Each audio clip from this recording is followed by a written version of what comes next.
अगर तुम्हें कोई कहता है कि न्यूयॉर्क के बीचों बीच एक ऐसा अंडरग्राउंड रेलवे स्टेशन है जहाँ से तुम टाइम ट्रेवल कर सकते हो और सीधा पहुंच जाओगे 1894 को, क्या तुम मानोगे? तुम्हारा नहीं पता, बट आज की स्टोरी का मेन कैरेक्टर चार्ली, जिसने मान लिया था कि हाँ ऐसा कुछ होता है। बट वेट, क्या ये सस्ता? स्वागत है तुम लोगों का क्लास 12 का चैप्टर द थर्ड लेवल पे, एक ऐसी कहानी जो बात करता है टाइम ट्रेवल के बारे में। बट इससे पहले इस स्टोरी के कैरेक्टर्स के बारे में जानते हैं। पहला और मेन कैरेक्टर जिसका नाम है चार्ली। अब चार्ली का उम्र था 31 इयर्स और ये रहता था न्यूयॉर्क सिटी पे। फिर दूसरा कैरेक्टर था चार्ली का वाइफ जिसका नाम था लुइसा, और तीसरा कैरेक्टर था चार्ली का दोस्त जिसका नाम था सैम। बाय प्रोफेशन ये एक साइकेट्रिस्ट था, दिमाग का डॉक्टर यार। अब इसके अलावा ऑथर का नाम मुझे तुम बताओगे। अगर नहीं बता रहे भाई साहब, अपने क्रश से रिजेक्ट होने के लिए तैयार हो जाना, बाबा बंगाली का श्राप लग जाएगा। अगर नहीं चाहते ऐसा तो कमेंट्स पे ऑथर का नाम जल्दी जाके बताओ। हम बढ़ते हैं स्टोरी की ओर।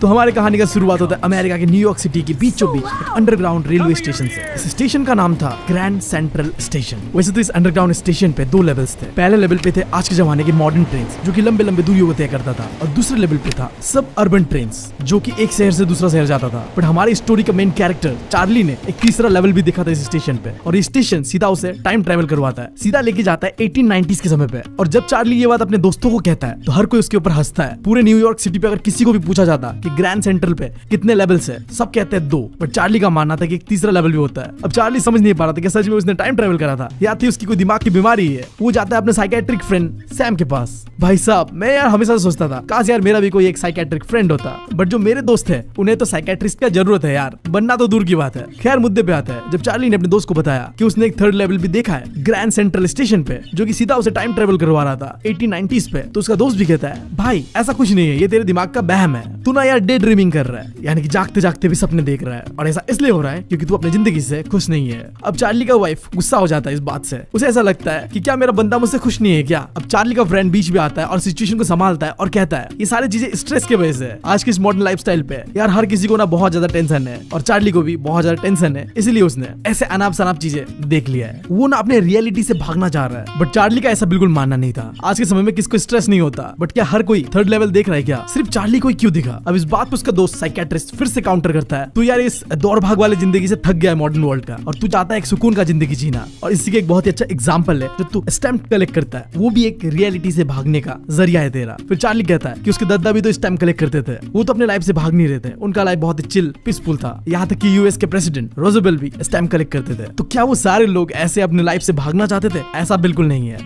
अब स्टोरी में आगे बढ़ने से पहले एक चीज जान लो, चार्ली इस स्टोरी का ऑथर या राइटर नहीं है, चार्ली नरेटर है जो हमें कहानी बता रहा होता है। तो अब चार्ली आगे में बताता है कि उसने कैसे अनजाने में ही थर्ड लेवल को ग्रैंड सेंट्रल स्टेशन पे ढूंढा। गर्मी का मौसम था, लेट नाइट वो ऑफिस पे काम कर रहा होता है, एंड छुट्टी होने के बाद वो बहुत ही हड़बड़ी में था घर जाने के लिए, तो बस नहीं पकड़ के ग्रैंड सेंट्रल स्टेशन का सबवे के लिए दौड़ता है। अब चार्ली को समझ नहीं आ रहा था कि उस दिन उसके साथ ऐसा क्यों हुआ। वो तो एक बहुत ही आम ऑर्डिनरी सा 31 ईयर्स ओल्ड मैन है जो अपने काम से काम रखता है। उस दिन भी वो वॉक करते हुए लोगों के बीच से अपने घर के लिए जा रहा था। उसके आसपास जितने लोग थे उसने भी उनकी तरह कपड़े पहने हुए थे। हमारा भाई एक टोपी पहना हुआ था और एक सूट पहना हुआ था, और जितने भी लोग उसके आसपास से गुजर रहे थे ना, उन्होंने भी एग्जैक्टली इसी तरीके का कुछ कपड़ा पहना हुआ था। उस समय चार्ली किसी चीज से भाग नहीं रहा था, वो तो बस जल्द से जल्द अपने प्यारे बीबी के पास जाना चाहता था। भाई की अपनी बीबी के लिए प्यार देख रहे हो, खैर वो तो होता ही है, अब मेरी नहीं है तो मैं समझ नहीं पा रहा बस। तो चार्ली सीढ़ियों से उतरकर ग्रैंड सेंट्रल स्टेशन का फर्स्ट लेवल पे पहुंचता है। फर्स्ट लेवल पे बड़े बड़े मॉडर्न ट्रेन थे जो कि लंबे डिस्टेंसेस ट्रैवल करने के लिए बना हुआ था, एंड देन वो फिर और सीढ़ियों से नीचे नामता है और पहुंचता है सेकंड लेवल पे। अब सेकंड लेवल पे था सब अर्बन ट्रेन जो कि एक सिटी से दूसरे सिटी जाता था। फिर जब चार्ली थोड़ा और आगे जाता है उसे दिखता है एक आर्च टाइप का अजीब सा डोरवे, और उस बंदे को पता नहीं क्या चुल उठता है, ये सीधा ट्रेन नहीं लेके उस अजीब से दरवाजे के अंदर चला जाता है और वहां जाके वो खो जाता है। बट ग्रैंड सेंट्रल स्टेशन पे ऐसे खो जाना काफी कॉमन था, क्योंकि इस स्टेशन पे कई सारे confusing corridors, passage, secret tunnels था जहाँ लोग आसानी से खो जाते थे। ये सीक्रेट टनल्स और corridors United state of America के अलग अलग सिटीज पे लोगों को पहुंचा दिया करता था। एक बार तो चार्ली एक टनल पे जाता है एंड सीधा निकलता है रोजवेल्ट होटल के लॉन्ज एरिया पे। ऐसे और एक बार चार्ली घुस जाता है एक रैंडम टनल के अंदर और वो सीधा जाके निकलता है 46 स्ट्रीट के रैंडम सा ऑफिस बिल्डिंग के बाहर। चार्ली को ऐसा लगता था कि ये ग्रैंड सेंट्रल स्टेशन एक पेड़ की तरह ग्रो कर रहा है, क्योंकि पता नहीं अंडरग्राउंड इस ग्रैंड सेंट्रल स्टेशन का सीक्रेट पैसेज टनल्स कहां तक फैला हुआ है। ये पूरा का पूरा ग्रैंड सेंट्रल स्टेशन एक पेड़ के रूट्स की तरह फैले ही जा रहा है। और भाई को ऐसा लग रहा था सच में कि शायद यहाँ कहीं एक एग्जिट है जहाँ से मॉडर्न वर्ल्ड से हम एस्केप कर सकते हैं। बट ये बात अपने साइकेट्रिस्ट दोस्त को नहीं कहता वो, क्योंकि तुम्हें पता है ये थोड़ा क्रेजी साउंड कर रहा है, राइट?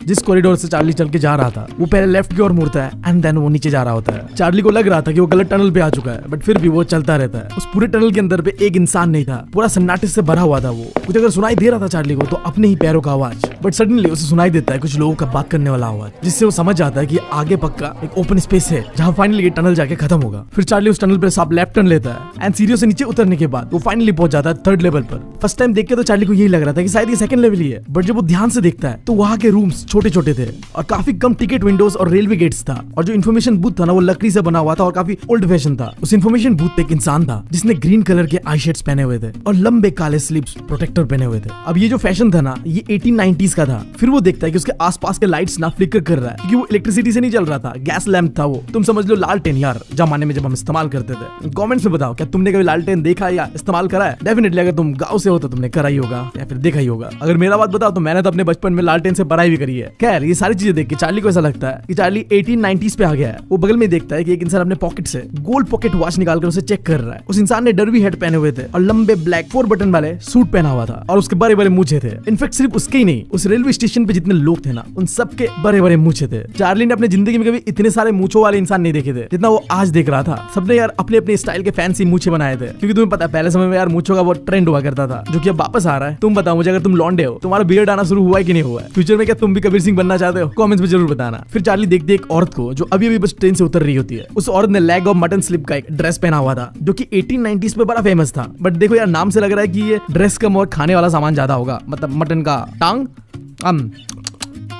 पता नहीं। खैर नीचे उसने लंबा स्कर्ट पहना था और ऊंचा वाला जूता पहना था। अब ये चीज देख के चार्ली को ऐसा लग रहा था कि पक्का वो टाइम ट्रेवल करके 1890s पे आया है। एंड अपने बात को कंफर्म करने के लिए वो बगल में एक न्यूज़पेपर बॉय था उसके पास जाता है और नजर मारता है एक न्यूज़पेपर की ओर। उसे दिखता है एक ऐसा न्यूज़पेपर द वर्ल्ड जो कि कई साल पहले ही बंद हो चुका है, और न्यूज़पेपर के फ्रंट पेज पे प्रेसिडेंट क्लीवलैंड के बारे में मेंशन था। और सबसे ज्यादा इंपॉर्टेंट उस न्यूज़पेपर पे डेट मेंशन था जुलाई 11, 1894, जिससे ये कंफर्म हो चुका था कि हमारा भाई 1890s के समय में पहुंचता है। आई डोंट नो कैसे, बट हाँ वो पहुंच जाता है। वो एंटर करता है गलत टनल पे जो कि उसे लेके आता है 3rd लेवल पे। अब चार्ली के दिमाग में चल रहा था कि जब मैं आ गया हूँ 1894 को तो क्यों ना ट्रेन पकड़कर अमेरिका के किसी भी हिस्से पे चला जाओ। तो वो डिसाइड करता है कि वो और उसकी पत्नी ग्लासबर्ग इलिनॉइस पे जाएगा। अब ये बहुत ही खास जगह था यार, यहाँ सुकून ही सुकून था। अब जैसे अगर तुम किसी भी बाइकर को पूछो कि तुम्हें कहाँ जाना है, तुम्हारे लिए जन्नत क्या है, तो कहेगा भाई साहब लद्दाख जाना है। मुझे भी जाना है क्योंकि मैं भी तो एक बाइकर ही हूँ। तो एग्जैक्टली इसी तरीके से हमारे चार्ली को जाना था ग्लासबर्ग इलिनॉइस पे। उस समय ये एक टाउन हुआ करता था जहाँ का लाइफस्टाइल काफी सुकून भरा था। पूरे टाउन पे बड़े बड़े घर थे, बड़े बड़े गार्डन्स, बड़े बड़े पार्क्स थे, और वहाँ के रास्तों से जाते हुए लगता था कि तुम टनल से जा रहे हो, क्योंकि दोनों साइड पे बड़े बड़े गच्छे लगाए हुए थे, जिस वजह से जो रास्ते का ऊपर वाला हिस्सा होता है वो ढक जाता है और एक टनल की जैसा दिखता है। 1894 में जो गर्मी का इवनिंग्स हुआ करता था ना, काफी लंबा हुआ करता था। लोग अपने गार्डन्स और लॉन्जेस पे इवनिंग टाइम पे बहुत ही एंजॉय करते थे। जो मैन होते थे वो सुट्टा उट्टा फूकते थे और एक दूसरे से बातें करते थे, और जो औरतें होते थे वो प्लम लीफ से पंखा बनाकर हवा मारते थे। देखो मैं आसाम से हूँ तो हमारे यहाँ कोकोनट ट्री के पत्ते से ना पंखा बनाया जाता है। तुम बताओ क्या तुम्हारे यहाँ भी ऐसा कुछ है? खैर उस जगह का रात भी काफी खूबसूरत हुआ करता था, क्योंकि उस समय मिलता था वहाँ फायर फ्लाइज यानी कि जुगनू। आज के समय तो दिखता नहीं है यार, क्या कहे। गैल्सबर्ग उस समय बहुत ही पीसफुल जगह हुआ करता था, और जो समय पे चार्ली पहुंचा था ना वो वर्ल्ड वॉर 1 होने से 20 साल पहले का समय था और वर्ल्ड वॉर 2 होने से 40 साल पहले का समय था। सो चार्ली काफी एक्साइटेड था इस जगह में जाने के लिए। वो टिकट काउंटर पे जाता है और 2 टिकट मांगता है। उस टिकट काउंटर में बैठा हुआ क्लर्क चार्ली को देखकर बहुत ज्यादा शॉक हो जाता है, क्योंकि उसने ऐसा फैंसी हैट नहीं देखा था जैसा चार्ली ने आज पहना हुआ था। और जब चार्ली टिकट का पैसा दे रहा होता है ना तो बंदा देख के और घबरा जाता है। वो चार्ली को कहता है कि तू मुझे ठगने की कोशिश कर रहा है क्या? अगर तू सोच भी रहा है ऐसा तो ऐसा नहीं होने वाला। फिर वो उस जमाने के पैसे को दिखाते हुए कहता है कि तुम्हारे पैसे नहीं चलेंगे भाई, ऐसे पैसे लेके आओ। अब ये सीन होने के बाद चार्ली भाई का तो पूरा फट गया था। वो डर रहा था कहीं ये क्लर्क पुलिस को ना कंप्लेंट कर दे, और भाई जेल चाहे आज का हो या उस जमाने का हो, जेल जेल ही होता है। वो सीधा दुम दबा के भागता है 3rd लेवल से और बैक टू प्रेजेंट पे आ जाता है। बट ये अब चार्ली हार तो नहीं मानने वाला था। उसने डिसाइड कर लिया था कि वो पैसे जमा करेगा और दोबारा वापस जाएगा, टाइम ट्रेवल करेगा। तो अगले दिन लंच आवर के बाद वो बैंक पे जाता है और $300 निकालता है अपने बैंक से, जिसे वो कन्वर्ट करवाता है पुराने करेंसी पे, जिसके उसे मिलता है $200 से भी कम। बट इससे चार्ली को फर्क नहीं पड़ रहा था, क्योंकि उस समय पे ये पैसे बहुत थे। और जब ये बात चार्ली के साइकेट्रिस्ट दोस्त को पता चलता है तो वो चार्ली के लिए काफी परेशान रहता है कि ये बंदा कर क्या रहा है। बट सैडली चार्ली को वो कॉरिडोर दोबारा कभी नहीं मिलता है जिससे ग्रैंड सेंट्रल का 3rd लेवल पे जाया जा सकता था और टाइम ट्रेवल करा जा सकता था। जब ये बात उसने अपनी पत्नी को बताया कि वो टाइम ट्रेवल करके आया हुआ है और वो दोबारा करना चाहता है, जिसके लिए उसने पैसे भी इकट्ठा कर लिया है, तो उसकी बीवी बहुत परेशान हो जाती है उसके बातों से और उससे प्रॉमिस करवाती है कि तुम दोबारा ये सब चीजें और नहीं करोगे। और उसके प्यारे बीवी के ऐसा कहने पर वो मान भी जाता है, क्योंकि बंदा अपनी बीवी से बहुत ज्यादा प्यार करता है। यार मैं भी करूंगा, बस मिल जाए मुझे, मिल नहीं रही है, अब क्या करे, है ना। तो वो छोड़ देता है दोबारा ये जो भी उसका नशा था टाइम ट्रेवल करने का, एंड अपने नॉर्मल रूटीन पे बैक करता है, जहाँ वो ऑफिस जाएगा और दौरे दौरे अपने बीवी के पास आएगा और वीकेंड्स पे वो स्टैम्प कलेक्ट करेगा।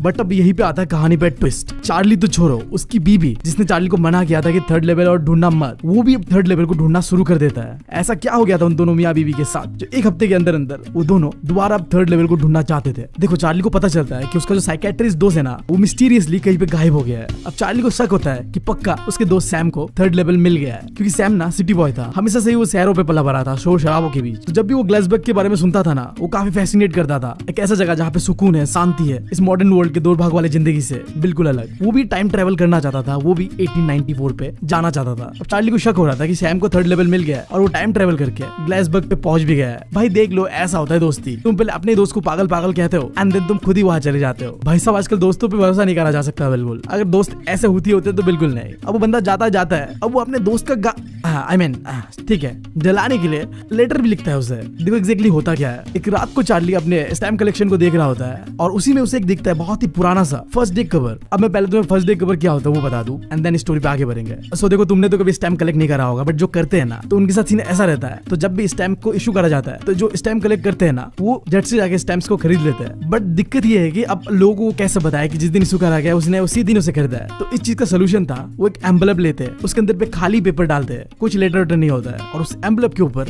अपने स्टैम्प को चिपका के अपने आप को मेल कर देते हैं। अब इससे वो डेट वाला जो प्रूफ है वो मिल जाता है पोस्ट ऑफिस से, क्योंकि पोस्ट ऑफिस वाले वहाँ पे डेट मेंशन कर देता है कि ये लेटर इस दिन पोस्ट करा गया था। तो ये जो एम्बलप है ना, जिसके ऊपर स्टैम्प लगा होता है और डेट होता है, उसी को कहते हैं फर्स्ट डे कवर। कोई भी इंसान फर्स्ट डे कवर का लेटर जो होता है अंदर उसे खोल के नहीं देखता है, क्योंकि मैंने बताया वो ब्लैंक लेटर होता है। बट जिस रात चार्ली को वो पुराना सा फर्स्ट डे कवर मिला था ना, उस कवर पे जो डेट था ना, वो देख के चार्ली शॉक हो जाता है। जुलाई 1894 किसी ने ये लेटर ग्लासबर्ग से चार्ली के ग्रैंडफादर को इतने साल पहले दिया था। बट अब चार्ली सोच पे पड़ जाता है कि ये लेटर मैंने आज तक तो कभी देखा नहीं, ये आया कैसे। उस लेटर पे 6 सेंट का एक स्टैम्प था, जहाँ पे यूएस प्रेसिडेंट गारफील्ड का फोटो भी लगा हुआ था। अब हमारा भाई चार्ली क्यूरियस होता है कि किसने आज से इतने साल पहले चार्ली के ग्रैंडफादर को ये लेटर पोस्ट किया था, वो भी ग्लासबर्ग से। तो अपने अंदर के सवाल जवाब को मिटाने के लिए वो लेटर को खोल देता है और वहां मिलता है उसे एक लेटर सैम के द्वारा दिया हुआ। लेटर के राइट साइड में एड्रेस दिया हुआ था, गैल्सबर्ग इलिनॉइस, जुलाई 1894। चार्ली का नाम भी था। उसका दोस्त इस लेटर पे कह रहा होता है कि जब तुमने बताया कि थर्ड लेवल भी है जिसे टाइम ट्रेवल करा जा सकता है, तो मैं चाहता था, मैं विश कर रहा था कि हाँ ये सच हो जाए, एंड देन मैंने ये चीज मान भी लिया। तुम सही थे चार्ली, थर्ड लेवल होता है और मुझे वो मिल भी गया है। और अब सैम 2 हफ्ते से गैल्सबर्ग में है, फुल एंजॉय कर रहा है और किसी सड़क पे वो पियानो सुन रहा है, लोगों को गाते हुए सुन रहा है, और वो ये भी बताता है कि उसे इनवाइट करा गया है नींबू पानी पीने के लिए।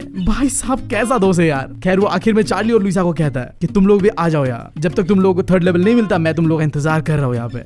ऐसा दोस्त, अकेला चला गया तू, भाई साहब जाते हुए अपने भाई को याद नहीं किया। कैसा दोस्त है यार ये। आखिर में अपना साइन करता है सैम एंड देन ये लेटर यही तक था। अब सैम तो यार मस्त पास्ट पे जाके नींबू पानी पी रहा है और हमारे भाई को यहाँ पे दिक्कत पे डाल दिया है। अब भाई हर हफ्ते जब भी वीकेंड्स होता है थर्ड लेवल को ढूंढ रहा होता है, बट उसे मिलता ही नहीं है। बट उसे ये पता चलता है कि सैम ने $800 कन्वर्ट कराया है पुराने करेंसीज पे, और जितना पैसा उसने कन्वर्ट कराया है ना, उस जमाने के हिसाब से वो बहुत था। शायद वो वहां जाकर hay feed and grain business start करेगा। अब ये कोई जानवरों का चारा घास फूस का बिजनेस है, क्योंकि देखो वो साइकेट्रिस्ट था, दिमाग का डॉक्टर। बट उस समय में किसी को दिमाग का दिक्कत था ही नहीं, हर कोई अपना सुकून भरा जिंदगी जी रहा था। तो उसके बाद दिमाग का इलाज कराने आएगा कौन। तो हमेशा से बात करता था कि उसे पुराने समय का इस तरीके का कुछ बिजनेस स्टार्ट करना है, जानवरों का घास फूस का बिजनेस। तो वो शायद यही करके अपना जिंदगी जी रहा होगा। तो यार इसी के साथ ये स्टोरी होता है खत्म। इस स्टोरी को पढ़ने के बाद मैं अपने दोस्तों के ऊपर कभी भरोसा नहीं करूंगा अगर उसने कुछ भी कहा तो। शुरुआत से वो कह रहा था कि भाई साहब ये तुम्हारे दिमाग की कोई बीमारी है, तुम डे ड्रीमिंग कर रहे हो। और देखो दूसरी तरफ वो अपने ही दिमाग पे ख्याली पुलाव बना रहा था कि भाई साहब ऐसा अगर जाए कुछ हो जाए तो मैं तो चला ही जाऊंगा। और वो चला भी जाता है, वहां जाके वो नींबू पानी पी रहा है और लेटर लिख रहा है अपने दोस्त को, पियानो सुन रहा है, गाना गाते हुए सुन रहा है लोगों को। ऐसा थोड़ी होता है। खैर अब ऐसा हुआ था इस स्टोरी पे। उम्मीद तुम लोगों को पसंद आया होगा। अगर पसंद आया तो चैनल को सब्सक्राइब कर लेना। मिलता हूं मैं तुम लोगों से अगली वीडियो में। Thank you, love you all.